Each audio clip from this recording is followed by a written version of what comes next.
நேற்று நான் தியானித்த வண்ணமாக, நீர் உலகத்தில் தெரிந்தெடுத்து எனக்கு தந்த மனுஷனுக்கு உங்களுடைய நாமத்தை வெளிப்படுத்தினேன் என்று சொல்லி ஆண்டுடைய வார்த்தையை தியானித்தோம்.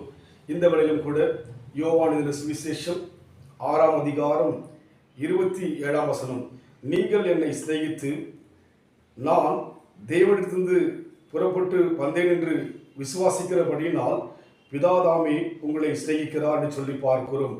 நீங்கள் என்னை சிநேகித்து நான் தேவனிடத்திலிருந்து புறப்பட்டு வந்தேன் என்று விசுவாசிக்கிறபடினால், ஆம், இயேசு கிறிஸ்து உலகத்தில் இருக்கிற எல்லா மனுஷனுக்காக மனுஷனாக மனிதனை மீட்கும்படியாக அவர் கடந்து வந்தார் என்று யாரெல்லாம் விசுவாசிக்கிறோமோ, விசுவாசிக்கிற அத்தனை பேரையும் உலகத்தை உண்டாக்கின தேவன் சிநேகிக்கிறவராக இருப்பதாக இங்கே சொல்லப்படுகிறது.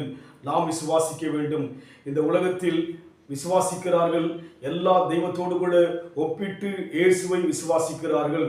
ஒரு கூட்ட மக்கள், இஸ்ரவேல் மக்கள், அவரை நாம் பார்க்கின்ற போது அவரை ஒரு மனுஷனாக அவர்கள் விசுவாசித்து ஒரு மனுஷனாக எண்ணி அவரை சிலுவையில் அறைவதை பார்க்க முடியும். சொந்த ஜனங்கள் கூட இயேசுவை விசுவாசிக்காமல் சிலுவையில் அறையும்படியாக ஒப்பு கொடுத்தார்கள், சொந்த ஜனங்கள். ஆனால் நாமோ இன்றைக்கு இயேசுதான் ஜீவன் என்று விசுவாசிக்கின்றோம். இயேசுவின் ரத்தம் நம்மை மீட்டெடுத்து பாவத்திலிருந்து மன்னித்தது என்று சொல்லி விசுவாசிக்கின்றபடினாலே பிதாவாகிய தேவன் நம்மை சிநேகிக்கிறவராய் இருக்கிறார். இந்த உலகத்தில் நமக்கு ஒரு பெரிய நபர் சிநேகிக்கின்ற போது நமக்குள் ஒரு பெரிய மகிழ்ச்சி இருக்கும். அந்த பெரிய நபர் எனக்கு சிநேகிதராய் என்று சொல்லி ஒரு சந்தோஷம் இருக்கும். ஆனால் இன்றைக்கு ஒன்றை உங்களுக்கு சொல்ல விரும்புகிறேன். பிதாவாகிய தேவன் வானத்தையும் பூமியும் இந்த உலகத்தில் இருக்கிற எல்லாவற்றையும் உண்டாக்கின தேவன் நம்மை சிநேகிக்கிற தேவனாக இருக்கிறார்.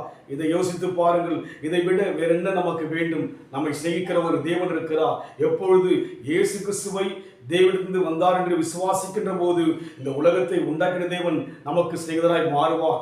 அவர் சிநேகிக்கின்ற போது நம் வாழ்க்கையிலே இந்த உலகத்தில் வாழ்கிற காலமெல்லாம் ஒரு பாதுகாப்பு இருக்கும்.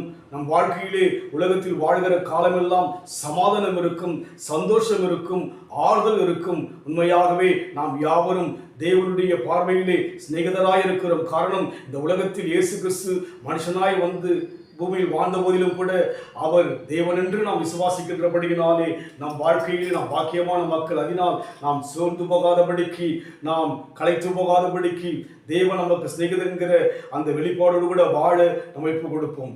பாவியாக இருக்கையிலே அன்பை பாரில் என்னை தேடி வந்தாரே, ஈசனென்று என்னை தள்ளாமல் நேசனாக மாற்றிடவே.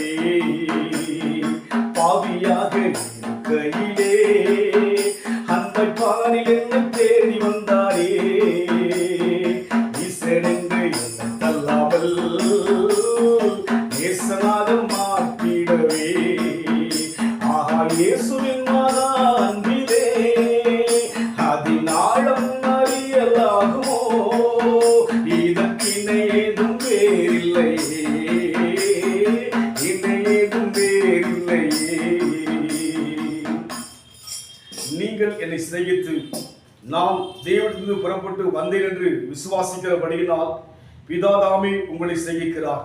அன்பின் ஆண்டவரே, நீர் தேவனிடத்திலிருந்து வந்தீர் என்று நாங்கள் விசுவாசிக்கின்றோம்.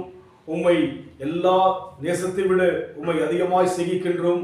நாங்கள் உம்மை சிநேகிக்கின்ற போதும் உம்முடைய கற்பனைகளை சிநேகிக்கின்ற போதும் பிதாவாகிய தேவன், இந்த உலகத்தை உண்டாக்கின தேவன், எங்களை சிநேகிப்பதற்காக நன்றி செலுத்துகிறோம் ஐயா. உம் சிநேகம் போதும் கர்த்தாவே. உலகத்தின் சிநேகம் எல்லாம் மாறலாம், மறவலாம், ஆண்டவரை மறந்து போகலாம். உடைய சிநேகம் நிலையானது, நித்தியமானது, உறுதியானது கர்த்தாவே. அதற்காக நன்றி செலுத்துகிறோம். பொறுப்படுத்திக் கொள்ளுங்க இயேசுவின் நாமத்தில் பிதாவே, ஆமென். கர்த்தர் ஆசீர்வதிப்பாராக. God bless you. Hallelujah, hallelujah.